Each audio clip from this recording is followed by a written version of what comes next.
Everyone deserves a good quality of life and a say in the environmental and health regulation in their communities, regardless of socioeconomic status or race. Barretto Point Park, with its beach along the East River, its fishing pier, floating pool, and grassy amphitheater, it functions as an escape from the usual industrial surroundings of the South Bronx. However, while the scenery may be refreshing, those who enjoy this park cannot breathe in fresh air.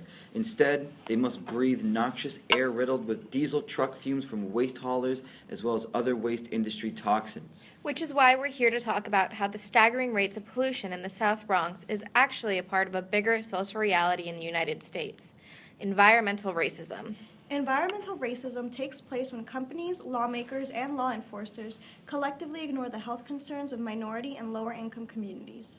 The South Bronx is about 40% black and 55% Latino, with 38% of the population living below the poverty line. The South Bronx recorded the highest concentration of asthma-inducing pollutants in 6 traffic-heavy areas, between 2 and 7 times greater than the average for that area than in the South Bronx. Rates of death from asthma in the Bronx are about 3 times higher than the national average. Hospitalization rates from asthma are about 5 times higher. The NYC Department of Health and Mental Hygiene estimates that PM 2.5 pollution causes more than 3,000 deaths, 2,000 hospital admissions for lung and heart conditions, and approximately 6,000 emergency department visits for asthma in children and adults annually.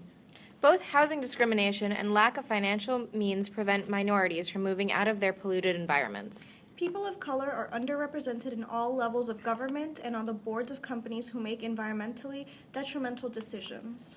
Governments get away with minimizing the legitimate concerns of those without the social power to be heard.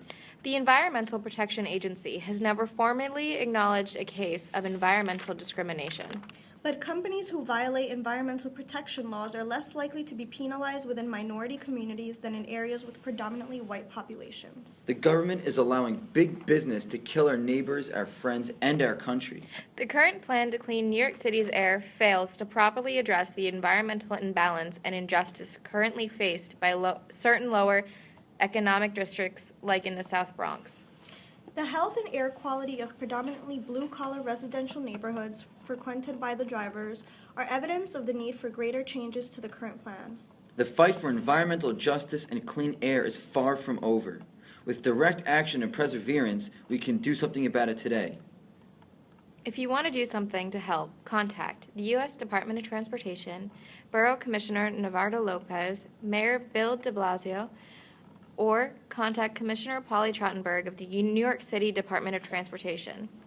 Now that you know the issue and who to contact, what can be your next step? Help organize a bike blockade. Direct action is a great way to send a message that can't be ignored. Spread the word and bring your bikes to crowd the roads around Barretto Park. Stay in large groups, don't allow traffic to pass, bring signs, make shirts, and make the message loud and clear. We demand clean air, we demand safe parks. Everyone deserves a clean, healthy, and safe place for recreation, regardless of socioeconomic status or race. The South Bronx is no exception. We cannot allow a history of discriminatory zoning policies to continue. Waste haulers must be rerouted away from parks and more efficient routes must be established. Good luck and stay safe.